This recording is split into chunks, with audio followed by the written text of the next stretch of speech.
François. Yes, thank you very much. B 1174. Yes, Madam Speaker, I'm informed that in February of this year, soon after assuming office, the Director General of the MBC undertook a visit to MBC Rodrigues to assess operational conditions, review the technical and logistical requirements of the station, and engage with staff with a view to motivating them. His visit revealed that the MBC Rodrigues station has been functioning during the previous years with audiovisual equipment totally inimical to the provision of a modern and high-standard broadcasting service. In fact, MBC Rodrigues had become as if a dumping ground for used and second-hand equipment which were no longer useful to the MBC Mauritius. Subsequent to the visit in March 2025, a technical team comprising a broadcast officer, a senior broadcast officer, and a consultant were commissioned to carry out a comprehensive technical audit and to evaluate both the production and training needs of MBC Rodrigues. The audit exercise evaluated the state of cameras, the studio equipment, the editing systems, and other production tools, and identified several items that had surpassed the optimal service life and required replacement. Furthermore, Madam Speaker, in October and November 2025, technical missions were carried out in Rodrigues by a team from the MBC and Multi-Carrier Mauritius Limited to improve production capacity, strengthen transmission, reliability, and enhance picture quality. These missions have delivered tangible results, including improved studio lighting, camera adjustments, and enhanced picture quality. Maintenance was also carried out on all the transmitter sites, including FM radio, and confirmed that television and radio coverage was satisfactory. No complaint regarding picture quality, reliability, or coverage has been reported following the audit and maintenance exercise. All the MBC channels remain available across Rodrigues. In addition, following the recommendation of the technical audit, practical training was provided to production and news personnel from the 19th of October to the 4th of November 2025. This training strengthened staff competencies in camera operation, news production, and field reporting, contributing to a marked improvement in the quality of locally produced content. Madam Speaker, I'm also informed that in November 2025, the Director General of the MBC undertook a second visit to MBC Rodrigues, during which several other priority areas for improvement were identified. Madam Speaker, it is clear that under the previous regime, MBC Rodrigues was the least of their priorities. Under this government and the new management of the MBC Rodrigues station has not been left out. Accordingly, corrective measures are being implemented to improve the services offered by the station. A total of 12.7 million rupees has been allocated by the MBC under its annual procurement plan, specifically for upgrading of Rodrigues facilities, procurement of new cameras, audiovisual systems, studio equipment, and other production tools, which is already underway. This investment demonstrates our clear commitment to strengthening the Rodrigues station. Madam Speaker, I wish to assure the inhabitants of Rodrigues that this government is fully dedicated to ensuring the smooth and efficient operation of broadcasting services in Rodrigues. It is, in fact, the policy of this government to treat all parts of our territory, whether it is mainland Mauritius, Rodrigues, Agalega, Saint-Brandon, and Chagos, on the same footing. We are committed to providing our citizens with the same level of all public-funded facilities and services beyond radio and TV services, irrespective of the part of the Republic of Mauritius they reside in. Yes. Thank you, Madam Speaker. And I thank the Honourable Prime Minister as well as the DG. May I ask the Honourable Prime Minister, in line with a vision to upgrading the broadcast capacity and to well-equipped MBC Rodrigues, whether consideration will be given to acquire an outdoor broadcasting vehicle, an OB vehicle, for production and live transmission of news, entertainment, sports, and cultural events from any location other than at the Citronelle and BC Rodrigues. Yes. The honourable member is right. There is no OB vehicle in the Rodrigues station at the moment, but there is one OB unit which is available. I will certainly pass that request to the Director General. Very good. May I, second supplementary, may I ask the Honourable Prime Minister whether he can confirm if further or additional recruitment will be carried out there? My understanding that they've just done training, as I said in my answer, but I'm not aware that further recruitment will be done, but I'm sure the Director General will do that if he feels there is a need for it. Yes, next question. Honourable First Member for Savannah and Black River. Thank you, Madam. B1175. Madam Speaker, I presume the honourable member is referring to port license issued to two shipping agents. In accordance with Section 41G of the Ports Act, the Mauritius Ports Authority shall, as landlord, exercise licensing, regulating, and controlling functions in respect of port and marine services not provided by the authority. In addition, Section 24 of the Ports Act stipulates that no person shall provide any service or facility unless so authorized by license granted by the Mauritius Ports Authority. The issuance of licenses for the supply or handling of cargo goods, bunker, water equipment, other equipment, labor, and other services within the limits of a port, the outer port, or the port premises is governed by the Ports Regulations of 1981 concerning the issue of licenses. It further provides that a separate license shall be required for each business or activity that is asked for.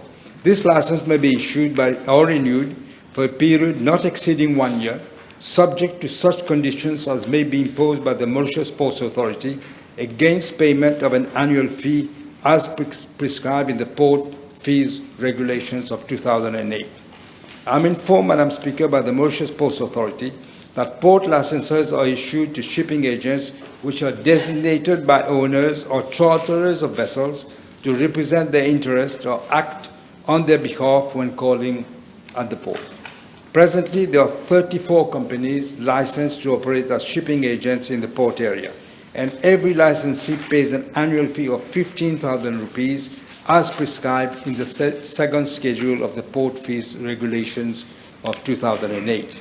Following a port tariff study undertaken by Mauritius Ports Authority in the year 1999, a prescribed fee of 15,000 was then fixed to be payable by shipping agents.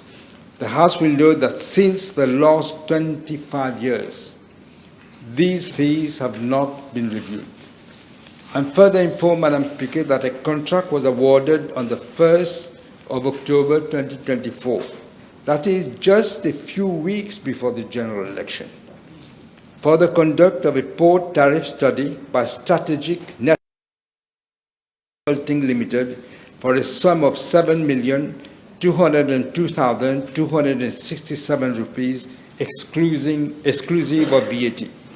The scope of the study is to set a revised tariff structure that will reflect the real value of port services provided and benchmark with those practiced regionally and internationally. The consulting company was expected to submit the final report in April 2025. However, the draft final report was submitted 7 months later, on the 28th of November 2025.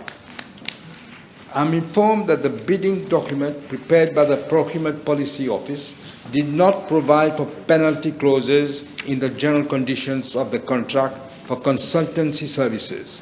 However, Clause 14 of the General Conditions of Contract provides for the termination of the contract in the event the consultant commits a material breach or fails to remedy a failure in the performance of its obligations under the contract within 7 working days after being notified, or within any further period as the client may have subsequently approved in writing. The Mauritius Post Authority has not applied this clause with regards to the late submission of the report. An inquiry into the matter is accordingly being initiated. Approval of the Board of the Mauritius Post Authority on the recommendations of the port tariff study is expected before the end of January 2026, and necessary amendments will accordingly be made to the port fees regulations to give effect to the revised port charges and fees. Thank you. Mr. Babaji, yes? Will the Honorable Prime Minister submit a list of licenses issued from 2014 to 2024? And if all those licenses has been in norms with the regulations, if we will be able to table it? I can submit the list of these. Yes, all right. Okay. Then it is Mr. Jaman, second member for Rivière des Anguilles. Thank you, Madam. Question B1178, please. Madam Speaker, with your permission, I shall reply to parliamentary questions B1178 and B1181 together as they relate to the same subject matter. I'm informed by the Financial Crimes Commission that a preliminary investigation was initiated on the 10th of February of this year into loans granted by the State Bank Mauritius, that is, to Dianvartam Limited, which is the operator of the Maradiva Hotels and Resorts Spa.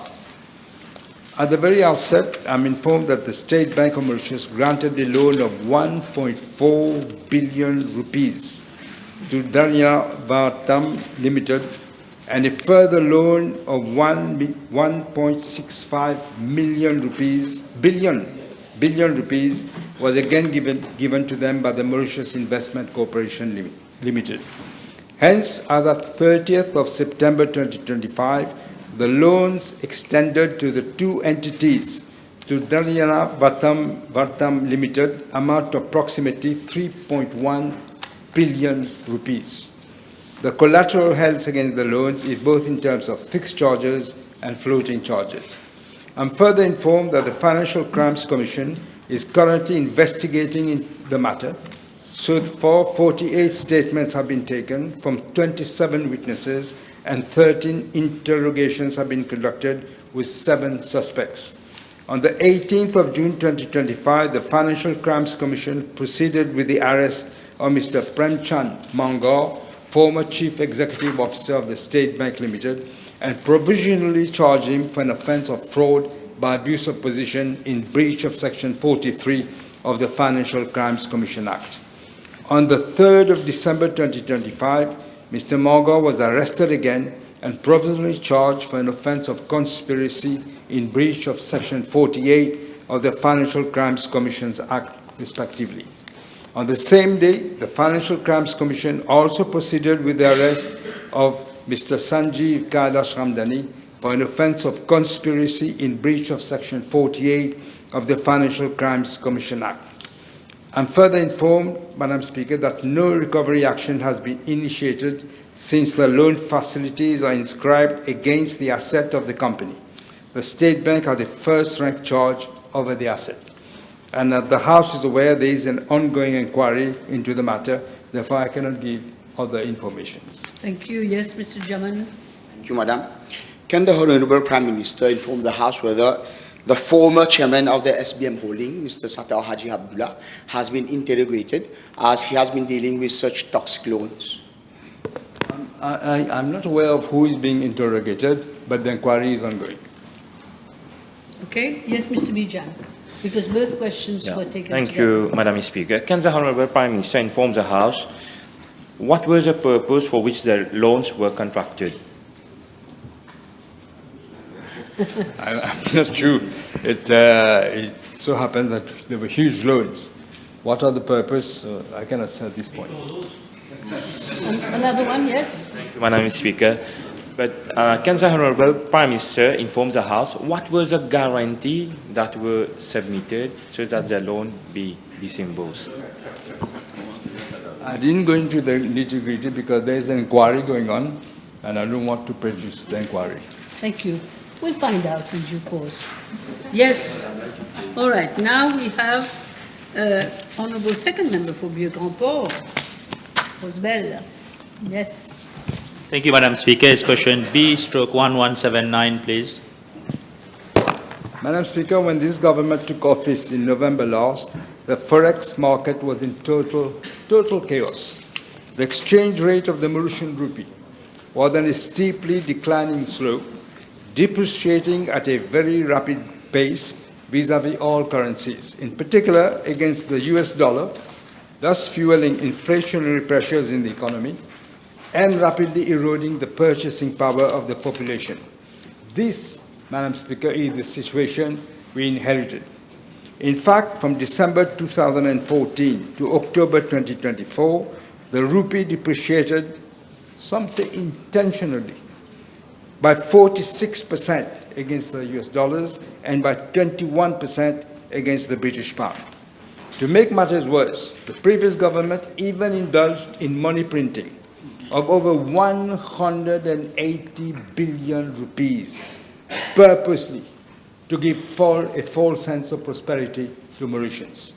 This has exacerbated the already excess liquidity situation in the banking system, which further, as we all know, fuels inflationary pressures.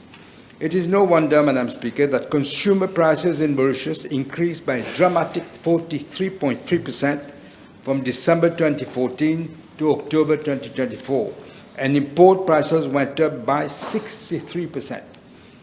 I think these figures speak for themselves. The dramatic fall in the value of the Mauritian rupee has had a profound and far-reaching adverse effects on our economy, affecting households, businesses, and overall confidence in the system. One of our first priorities when we came into power was to correct the disastrous mismanagement of the previous government. The Bank of Mauritius has acted urgently to stabilize the value of the rupee and to curb inflationary pressures through its monetary policy. The Bank of Mauritius adjusted its policy rate in February of 2025. It also issued instructions to banks to ensure that forward transactions are priced in a fair manner and in accordance with market fundamentals. In addition, the Bank of Mauritius has sold $244 million on the market from November 2024 to the 4th of December 2025. At the level of government, we have supported the efforts to increase the supply of forex on the market by imposing that at least 85% of the proceeds from sales of villas under the Property Development Scheme should be paid in rupees. Furthermore, as from this fiscal year, all businesses that receive at least 50% of their annual turnover in foreign currency are paying their tax in foreign currency. The tourist fee of €3 per night per tourist, effective as from the 1st of October this year, is also generating additional foreign exchange for the country. Madam Speaker, these measures have contributed to an improvement in the forex market conditions. I'm informed by the Bank of Mauritius that as from the 3rd of January 2025 to the 4th of December 2025, the rupee has appreciated by 3.4% against the US dollars, whereas during the same period, it actually depreciated by 5.5%. During the same period, the Bank of Mauritius has also successfully reduced the depreciating trend against the British pound from 6% to 3.6%. The measures taken to stabilize the exchange rate have contributed to a fall in headline inflation in Mauritius. Import prices have actually gone down by 4.4% between the third quarter of 2024 and the second quarter of 2025. The headline inflation rate is estimated at 3.5% in November 2025, well within the target range of 2 to 5%. Madam Speaker, it is clear today that the shift away from the previous regime's opacity, ad hoc policy making, and excessive money printing have restored a sense of predictability and discipline to our economic management. The rupee is now more stable. We have been able to reduce inflation, and I said it stands at 3.5% this month. May I remind the House also that a number of amendments to the Statistics Act were introduced in the Finance Act of 2025 so as to restore credibility and independence to Statistics Mauritius. Our actions have brought the country back on the path of economic stability, and investor confidence has been restored, but we have still a long way to go. Thank you. Yes. Now, Mr. Babaji. B1180, please. Madam Speaker, I'm informed by the Commission on Prisons that as at 4th of December 2025, there was a total of 2,848 detainees in prisons. In regards to Part A of the question, I'm also informed that there are presently 214 female detainees in our prisons. Regarding Part B1 of the question, I'm informed by the Commission on Prisons that there are 359 detainees who are HIV positive. Upon admission, all detainees undergo medical examination, which includes HIV testing. While some detainees are already aware of their HIV positive status before their admission, others are diagnosed with the routine blood test conducted on site. Regarding these 359 HIV-infected detainees, all of them were already living with HIV prior to their coming into prison. Madam Speaker, with respect to Part B2 of the question, I presume that the Honourable Member's question pertains to antiretroviral therapy, ART, which targets HIV viruses. I'm informed by the Commission on Prisons that detainees who are diagnosed with HIV are immediately placed under antiretroviral therapy. The treatment is provided in accordance with the guidelines of the World Health Organization and national health protocols. The treatment is continuous and uninterrupted throughout detention, including during court appearances, hospital admissions, or transfers between prisons. I'm also informed that awareness and sensitization campaigns on HIV are organized by the Mauritius Prison Service in collaboration with the Ministry of Health and Wellness and the NGO Kinuete across all penal institutions throughout the year. For instance, in the context of the World AIDS Day, which was observed on the 1st of December this year, a candlelight vigil was held at the Eastern High Security Prison, Melrose, in memory of those who passed away with HIV in Mauritius. Thank you. Mr. Babaji is all right. Mr. Edouard, yes. Honourable Fourth Member for Rodrigues. Madam Speaker, B1182.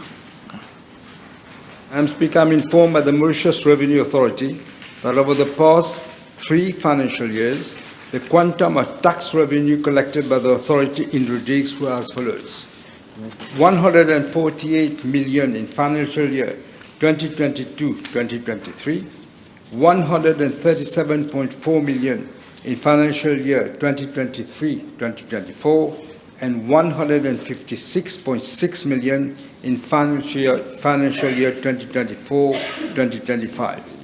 I'm further informed that the income tax collected in Rodrigues amounted to 81.5 million in financial year 2022-2023, 68.7 million in financial year 2023-2024, and 78.6 million in financial year 2024-2025.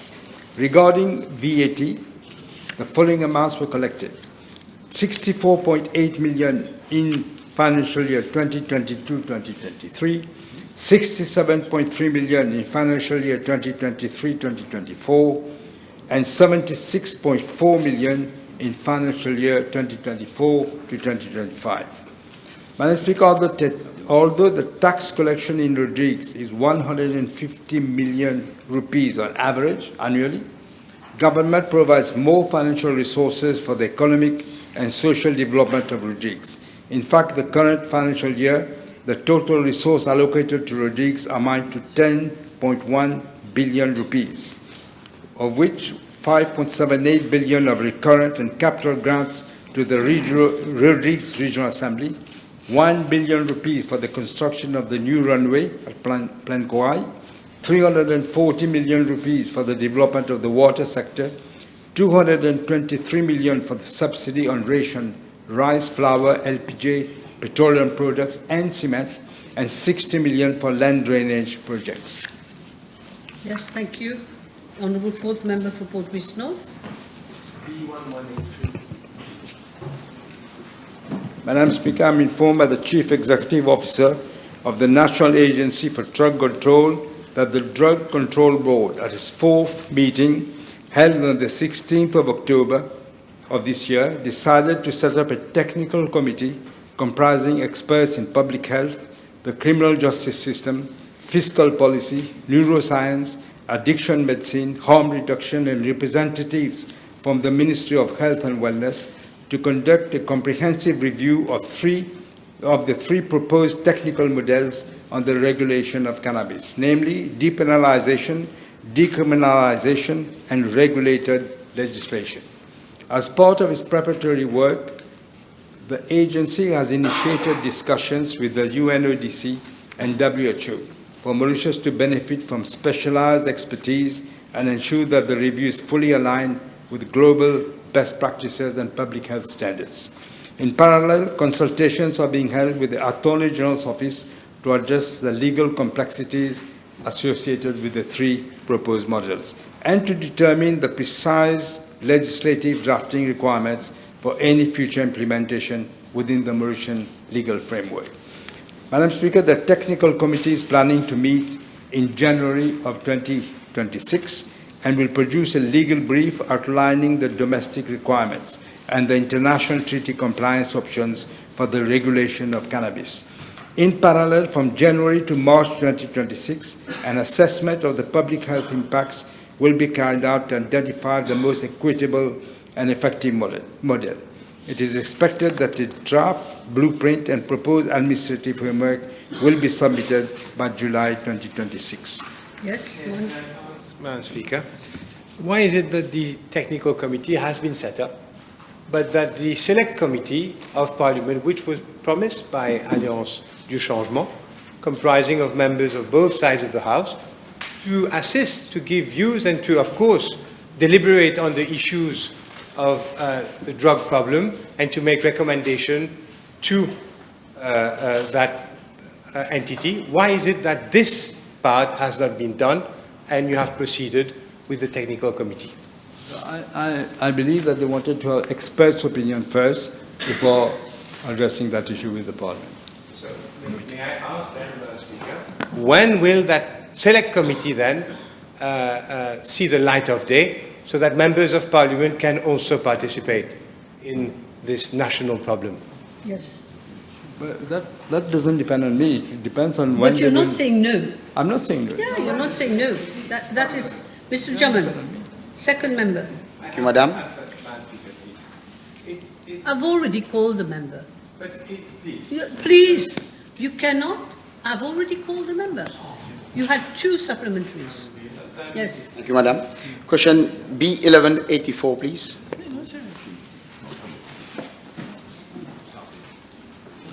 Madam Speaker, I'm informed by the Bank of Mauritius that the fees, charges, and commissions levied by banks are determined by these institutions themselves in the light of the business strategies, operational model, internal policies, and risk assessments.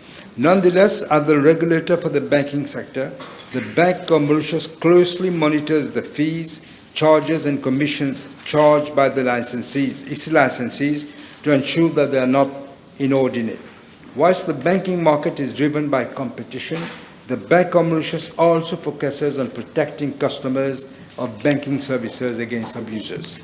In that regard, the Bank of Mauritius requires commercial banks to submit the schedule of fees, charges, and commissions on a half-yearly basis to the central bank. With a view to enhancing transparency and enabling consumers of banking services to make informed choices, the Bank of Mauritius has made it mandatory for all banks to upload all information pertaining to fees and charges on their website and to affix these conspicuously in all branches. The templates of all commercial banks are also published on the website of the Bank of Mauritius to enable customers to have a comparative view of all fees, charges, and commissions charged by the banks. Furthermore, banks are obligated to notify the Bank of Mauritius of any change affected in the fees, charges, and commissions, in which case these changes and the impact are assessed to safeguard the interests of the customers and the public. This last submission by commercial banks of their fees and charges template was made in July 2025. By virtue of Section 6 of the Bank of Mauritius Act 2004, the Bank of Mauritius has the power to regulate the fees and charges in respect to the services provided by these financial institutions and impose such limitation on the quantum of these fees and charges as it may deem appropriate. I'm also informed by the Bank of Mauritius that issues pertaining to fees, charges, commissions, as well as improvements to be brought to customer service delivery are discussed with the chief executive officers of all the commercial banks during its quarterly banking committee meeting chaired by the governor of the bank. The last such meeting was held on the 19th of November of this year. With regard to Part B of the question, I am further informed by the Bank of Mauritius that although there are no generally agreed international norms or standards relating to fees and charges levied by banks, the Bank of Mauritius will carry out a comprehensive study on these fees and charges and take appropriate actions if deemed necessary. Okay, time is up. Now, B 1192, we've been advised. B 1187, 1186, and 1193 have been withdrawn. Now we go to questions to other ministers.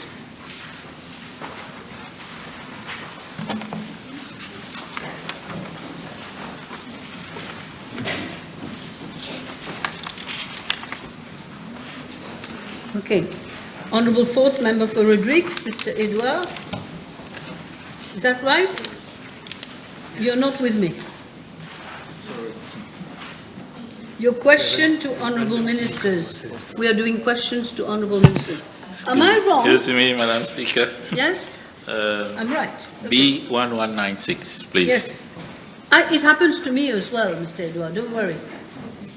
B1196, yes? Madam Speaker, following the Assises de l'Éducation et des Ressources Humaines held in Mauritius and Rodrigues in April and May 2025 respectively, my ministry is in the process of developing a strategic plan, blueprint, for the transformation of the education sector for the Republic of Mauritius.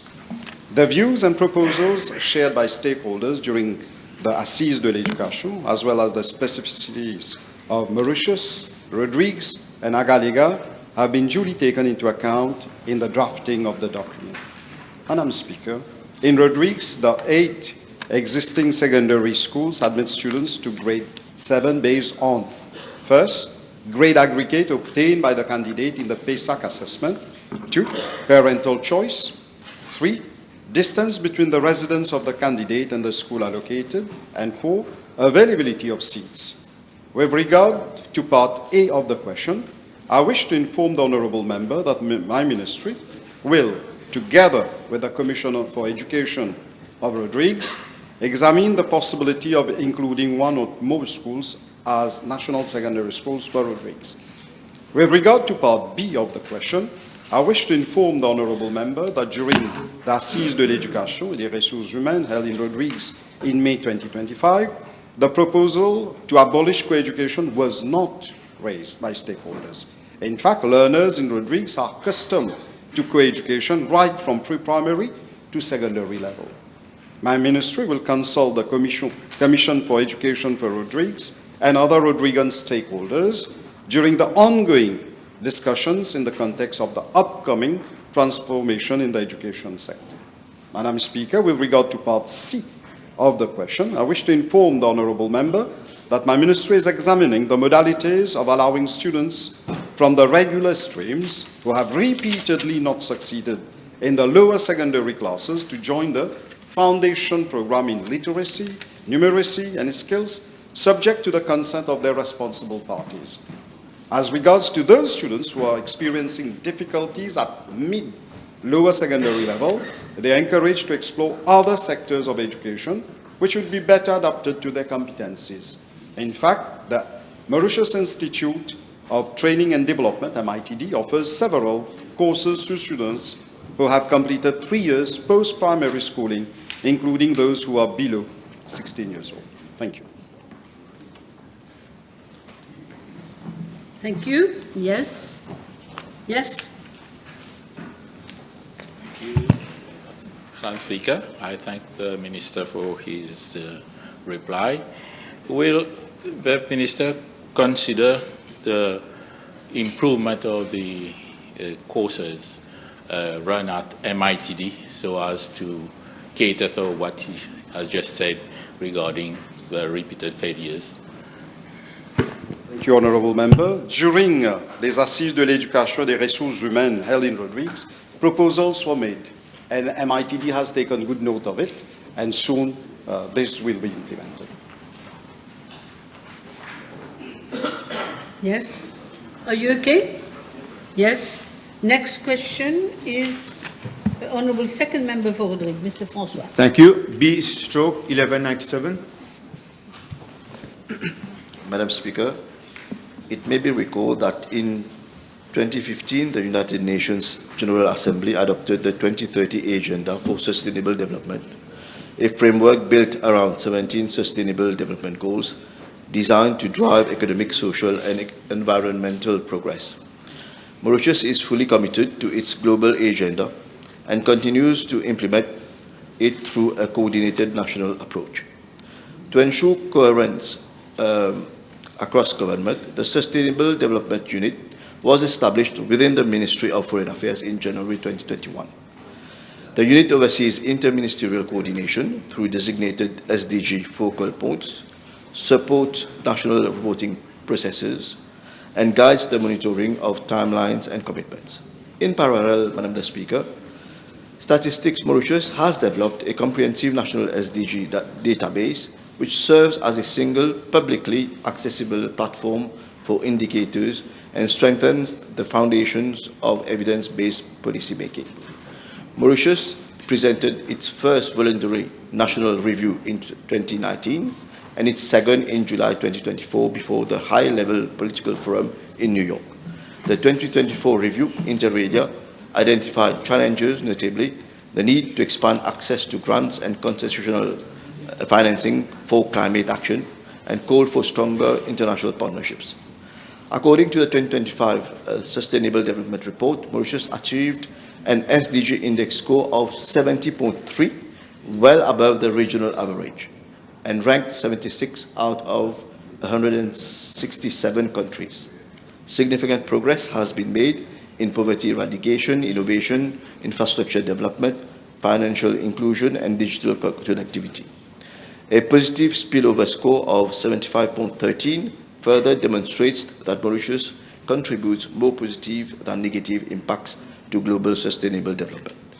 To accelerate implementation, Mauritius and the United Nations signed the Sustainable Development Cooperation Framework 2024-2028. The Joint Steering Committee of the SDCF, co-chaired by myself and the UN Resident Coordinator, ensures oversight and alignment with national priorities. Its three thematic results groups, people, prosperity, and planet, are fully aligned with the Government Programme 2025-2029. The meeting of the SDCF Joint Steering Committee held in October 2025 was an opportunity to take stock of progress made as well as providing guidance to the results group. Financing remains at the heart of the SDG implementation. While domestic resources form the backbone of development efforts, we continue to mobilize international partnerships. Global initiatives, including the Sevilla Commitment and the Doha Political Declaration, reinforce international commitments to support the climate action, sustainable finance, and poverty reduction.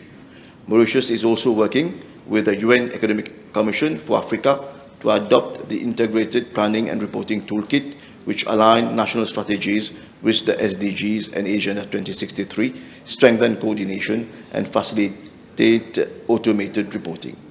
As regards the second part of the question, my ministry also recognizes the Inter-Parliamentary Union's call for parliaments to institutionalize oversight of the 2030 Agenda.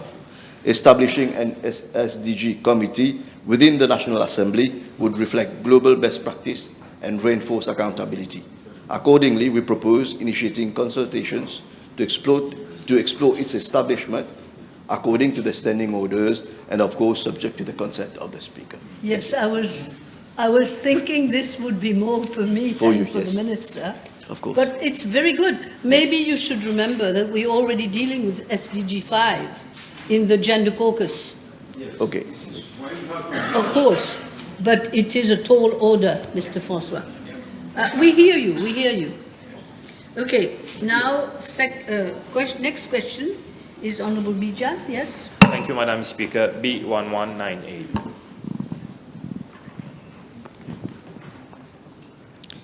Madam Speaker, I wish to point out that constituency number 6, Grand B Putudo, falls under the jurisdiction of two district councils.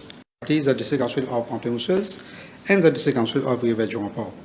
I am informed that there is a total of 11 children playgrounds in constituency number 6, out of which 10 falls under the aegis of the district council of Rivière-du-Remport and 1 under the district council of Pamplemousse. As requested by the Honourable Member, I am tabling a list of the children playgrounds under the responsibility of each of the two district councils and the relevant details thereof with respect to part A, B, and C of the question. Madam Speaker, as regard to part D of the question, I am informed that at its meeting of 14 October 2022, the Council of Rivière-du-Remport had identified a site for the construction of a mini saucer pitch in the region of Saint-François on a plot of estate land of an extent of 3,600 meters square, situated at the entrance of the road leading to Ancelare Youth Center. However, I am now informed that the district councillors have now decided to set up a children playground thereat. Same will be taken up in the next council meeting scheduled on 19 December 2025. Subsequently, a request for vesting of the said plot of land will be made to my ministry. Thank you. Yes. All right, one question. Thank you, yes. Madam Speaker. Can the Honourable Minister inform the House, is there a long-term strategy for play infrastructure in my constituency number 6 to ensure fair distribution accessibility for children with disabilities and renewal of equipment? Thank you. Yes. Mr. Speaker, yes, we are considering all the children play equipment with accessibility to the children with disabilities. Yes. Next question, Mr. Apollon. B1199.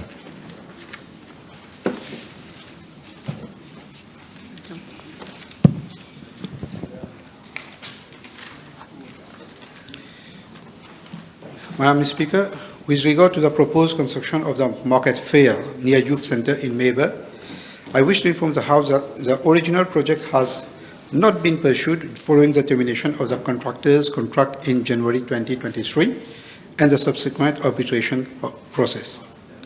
After the reassessment in March 2025, it was decided not to proceed with the market fair on that site. Instead, government intends to develop a multi-purpose complex there, but this project has been deferred to the next financial year.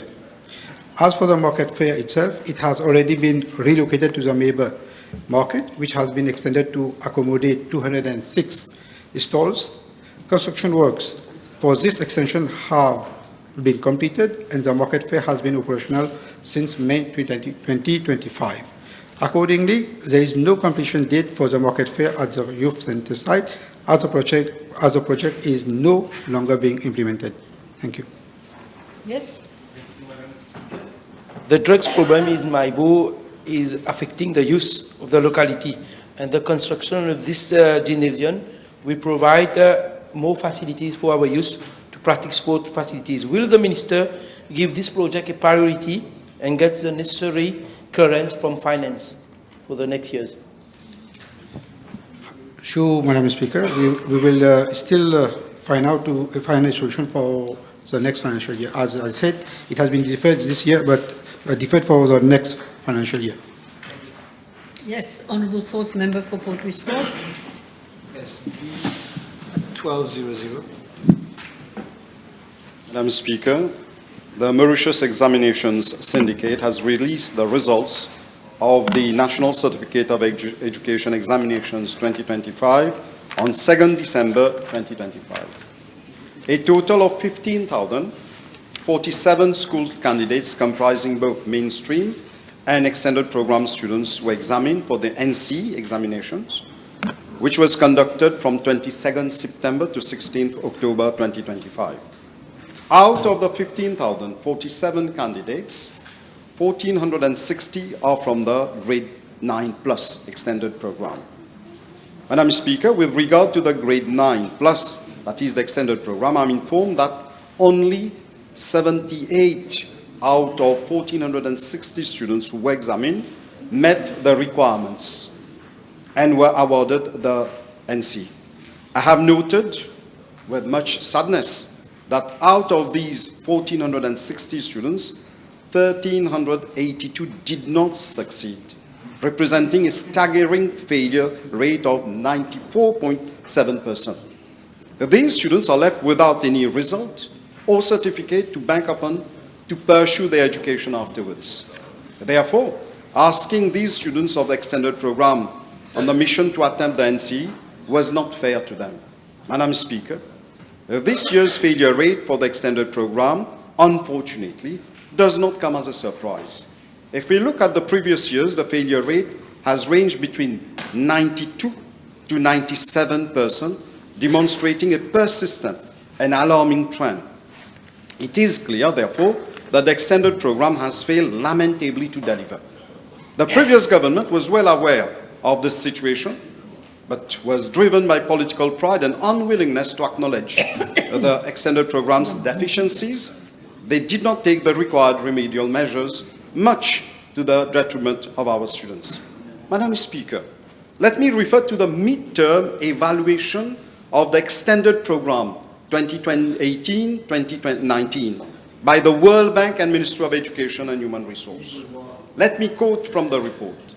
At the end of primary, the majority of EP, extended program students, failed to reach the minimum requirements in English, French, and mathematics, with most students not obtaining the minimum score of 30 required in the PESAC assessment. More than half of these extended program students come from low socioeconomic background, from families with limited educational achievement and unstable families. The report also refers to the curriculum which was not adapted to the needs of these children. The report highlights the need to focus on life skills and basic literacy and numeracy during the foundation years and beyond. Madam Speaker, this is what we did when we came with a foundation program which answers to the multiple needs of these children. While the self-esteem of these children is respected, they are all being supported so that they acquire basic literacy and numeracy skills, life skills, and values which will help them in life. In some cases, Madam Speaker, underlying learning difficulties such as dyslexia or attention deficit, hyperactivity disorder may go undiagnosed and unsupported, further affecting performance. Madam Speaker, our government, since its assumption of office, has taken the decision that this year's cohort of extended program, having sat for the NC examination, is the last one. The students who have failed will not be abandoned. Government has already put in place necessary support measures to ensure that they have a viable pathway for their future. Madam Speaker, indeed, as from January 2025, the extended program was replaced by the Foundation Program for Literacy, Numeracy, and Skills for grades 7, 8, and 9 students. The FPLNS is competency-based and provides a more adapted approach for students who are otherwise disadvantaged by the traditional academic approach.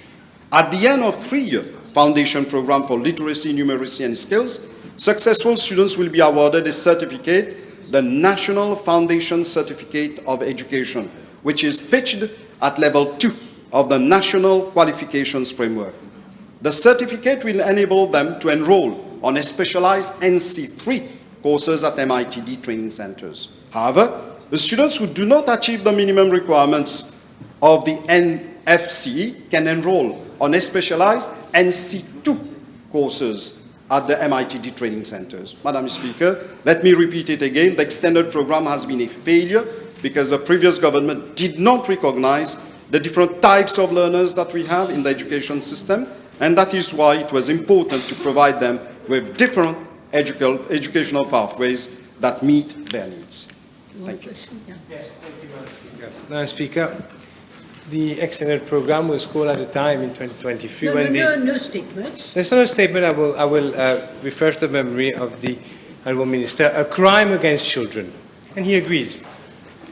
I want to clarify the important part of his answer that says that those who have failed, so the 95% who have failed, will be given vocational training. I want to clarify whether they will have a guaranteed seat at the MITD or any other vocational training center, as well as those children in grade 8, the other thousands of children who are also going to go and face today the same difficulties. Is that what you said? Yes, rest assured, Honourable Member, that students will get a seat in those training centers. May I ask Yes, second question. Now, Madam Speaker, the MITD in the past had bottleneck issues with lack of capacity before being able to take on board the thousands of children which the Minister now plans. May we know from the Minister the plans that have been implemented to ensure that those thousands of children, and if he can give us the numbers, are they 10,000 children now under the EP? 12,000 children? How many children now undergoing the EP? And will they all be guaranteed a place? Honourable Member, apart from MITD, it is good that you take note that there will be the ITET also, who will cater for the needs of these students, depending upon the wish of the students, what they want to do when they reach at that level. It will depend upon them, what they want to do, whether it is at MITD or ITET. And the number? The number I may not give you at Not this level. immediately. May I clarify? The number of children currently, grade 8 and the 1,500, the total that are in the extended program that will be doing their NCE exams under the old system. From memory, I can tell you it is around 2,000 per year, around. Okay, they seek admission in those centers, but grade 8, they have the possibility to continue with the foundation program next year. That is, in grade 9, they are continuing with the foundation program, whereby they are being prepared. They are being prepared in skills development, so that after 1 year, that is after grade 9, then they will apply for either MITD or ITET. Yes, Mr. Bichuk. When you say skills, do you also include life skills? Yes, one of the components of foundation program, Madam Speaker, is life skills. Okay. Oui, Madame la Présidente, I wish to congratulate the Minister for having replaced cette boucherie, cet abattoir qui était l'extended program.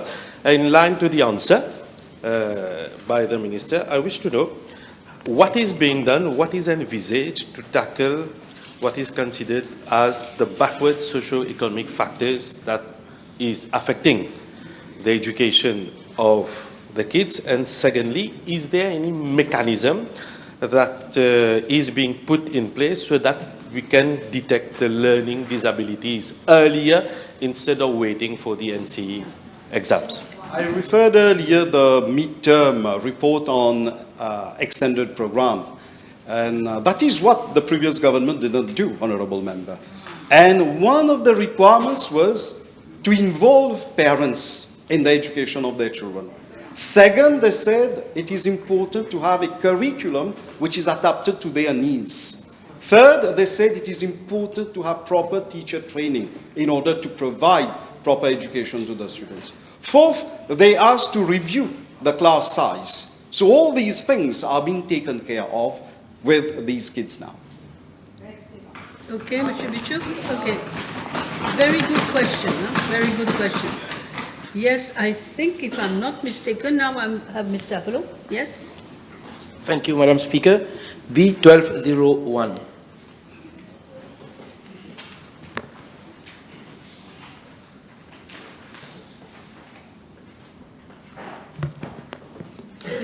Still the same minister.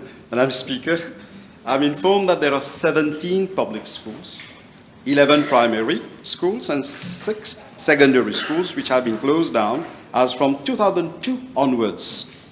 I am tabling a list thereof. Out of the 17 schools, the following 4 schools which have been closed after the academic year 2025 will not be enrolling students for the 2026 intake.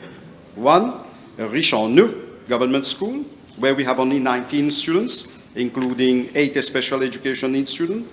2, Marcel Cabon SSS, where there are only 97 students. Sebastopol SSS, where there are only 105 students. And Portsmouth North SSS, where we have 165 students. The students concerned have been relocated to neighboring schools. Madam Speaker, I am further informed that most of the closed schools have been converted into Mauritius Institute of Training and Development Training Centers and SEN schools, as indicated in the table being tabled. Additionally, the Economic Development Board, EDB, has requested my ministry to submit the list of government schools which have been closed and which are currently unused. The EDB intends to assess the suitability of these unused buildings for conversion into revenue-generating projects. The request is under consideration at the level of my ministry. You're tabling that. Very good. Yes, next question. Honorable Prayag, Dr. Prayag. Thank you, Madam Speaker. B1202, please. Madam Speaker, the Road Development Authority is responsible for the construction, care, maintenance and improvement of motorways and main roads. The stretch of motorway M2 linking the Terre Rouge flyover to the Calbas interchange is a dual carriageway segment that passes through the region of Bois Marchand.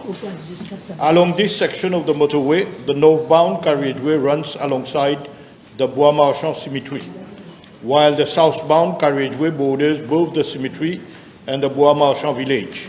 A pedestrian footbridge has been provided for safe crossing.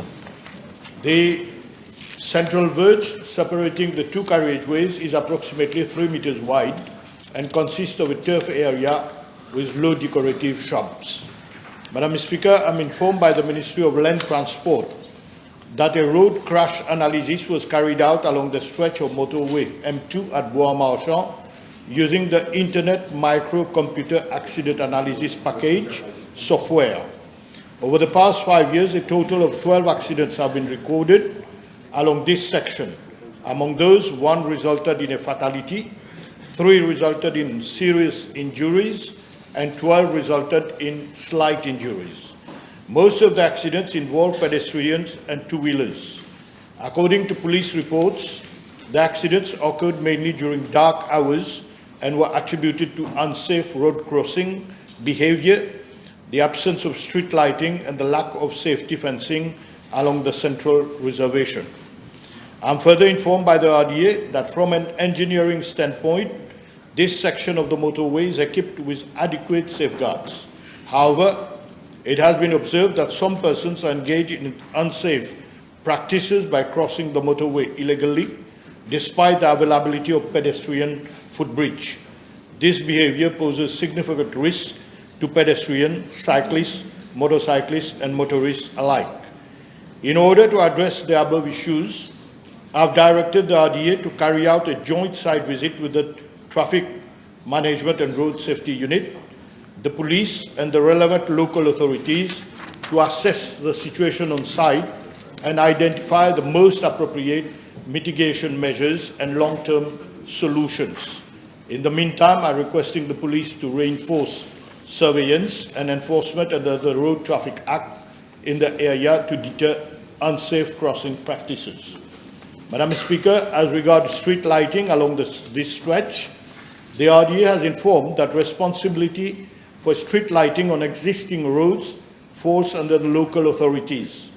I'm further informed that as per established procedure, street lighting installed by the RDA along motorways is subsequently handed over to the relevant local authority for maintenance, which is normally carried out by the CB under an existing memorandum of understanding. I will take up the matter with my colleague, the Honourable Minister of Local Government, so that the need for further lighting along the stretch may be considered. Madam Speaker, the RDA also intends to progressively replace the existing street lighting by solar street lighting along motorway M1 from Sesiusaga Rambulam International Airport to La Vigie. The project will be implemented in phases, with the first phase covering the section from the airport to the Grosbois roundabout. Financial clearance for phase 1 has already been sought for the replacement of the existing grid-connected street lighting by solar street lighting. Yes, with Dr. Prad. Thank you, Madam Speaker. I wish to thank the Honourable Minister for his reply. Can the Honourable Minister just take into consideration the fact that many people tend to cross the road there and they don't go through accidents, and this is quite a serious happening. Maybe it will help during the conversation with the Ministry of the Local Authorities. Thank you. Yes. Madam Speaker, the Honourable Member will be invited in the site meeting where there will be the police, the RDA and the TMRSU, and will rely on his contribution to see mitigation measures. Thank you. Now, the next question, 1203, has been withdrawn. Now, I will ask First Member for Port Louis North, Ms. Sabadat. Question B, 1204. Thank you. Madame la Présidente, la WMA m'informe que Batterie Cassée, faisant partie de Rochebois, constitue une zone résidentielle d'environ 800 maisons, dont la plupart sont raccordées au réseau d'égouts, construit en 1983. En ce qui concerne la rue John Browndy, j'ai également appris qu'il y a environ 23 maisons, dont 16 sont raccordées au réseau d'égouts et 7 ne le sont pas. Pour raccorder les 7 maisons restantes au réseau d'égouts, il est nécessaire de prolonger de 105 mètres le réseau d'égouts de rue. Madame la Présidente, la WMA réalise actuellement une étude détaillée afin de déterminer les exigences techniques exactes pour le raccordement des ménages concernés, et les travaux seront mis en œuvre dans le cadre du prochain projet pour l'extension des réseaux d'égouts, dont le début est prévu aux alentours de février 2026. Oui, allez-y. Merci. Madame l'honorable ministre, peut-il confirmer si des mesures seront prises également à Batterie Cassée pour les autres rues comme Baxipia 1 et 2? Je n'ai pas ces renseignements-là. Vous m'avez posé la question sur Ce sont les rues avoisinantes. la rue John Browndy. Donc j'ai des renseignements, malheureusement, Madame la Présidente, j'ai les renseignements pour que Browndy, et revenez avec les autres Browndy et je vais voir ce que je peux faire. Non, sûrement vous pouvez faire ça en attendant. Oui, je vais Je demande, je n'ai pas besoin. Elle ne pourra pas attendre l'année prochaine, là. Chut, mademoiselle, we do not speak from a sitting position. Incroyable ça. Il y a plus, je ne peux plus rien dire, moi. Tout le monde discute, on se bagarre pas, enfin bref. Honourable Kiram, you will have the last question for this morning. Thank you, Madam Speaker. B1205, please. Madam Speaker, I thank the honourable member for this question, which gives me an opportunity to clarify the situation regarding the use of facilities under the purview of the Moses Sport Council by football academies, especially for young people aged 7 to 17. Madam Speaker, the football academies referred to in the question are, for the most part, private initiatives operating under independently of my ministry. Madam Speaker, I'm informed that only one private academy, the Maber Fire Academy, is presently making use of the facilities of the Mauritius Sports Council for its training sessions. With regard to the fees payable, I wish to reassure the House that the Mauritius Sports Council does not charge any rental fees at all for the training session of this academy. The only cost that arises is overtime for ND workers, and that too applies only when the academy uses the ground outside normal operating hours. I'm informed that the rate varies depending on the grade of the officer and whether the activities are held on weekdays or weekends. Therefore, Madam Speaker, the question of waiving rental fees does not arise because there are no rental fees being charged in the first place. Yes, Mr. Khan. Thank you, Honourable Minister. Could the Honourable Minister inform the House whether he would consider waiving the user fees? User fees. Madam Speaker, since assuming office, I have always fought to democratize access to our sport facilities.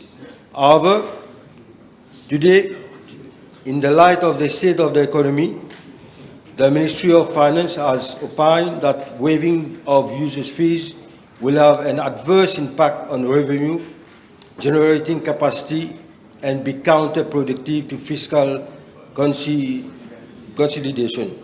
The payment of fees, even minimum, develop a sense of belongingness while using the sport facilities and help to sensitize users towards a proper behavior in the use of public infrastructure. In addition, the revenue being generated contributes toward the maintenance of the sports infrastructure. Yes, Mr. Juman. Welcome back. Merci, Madame la Présidente. Je veux demander à l'honorable ministre si, dans le processus de promouvoir le football, si ce n'est pas, nécessaire, c'est un must pour exempter les écoles de foot de tous les frais pour promouvoir le football. C'est un must. Les écoles de foot. Les écoles. I'm glad that the honourable members asked that question because, like I just replied, I make a demand to the Ministry of Finance, but unfortunately, with the state of the economy, we cannot do that for the time being. Probably in the next budget, we are going to see. C'est pas lui qui décide, vous voyez, c'est pas lui qui décide. Members, we're going to break in a minute. May I tell you that I have been advised that the following PQs have been withdrawn. Mr. Bhagwan, yes, B1215, 1219, 1224, 1232, 1208, 1176, 1229, 1214. Now we break. Now we can chat. Now we break until a little bit after 2:30.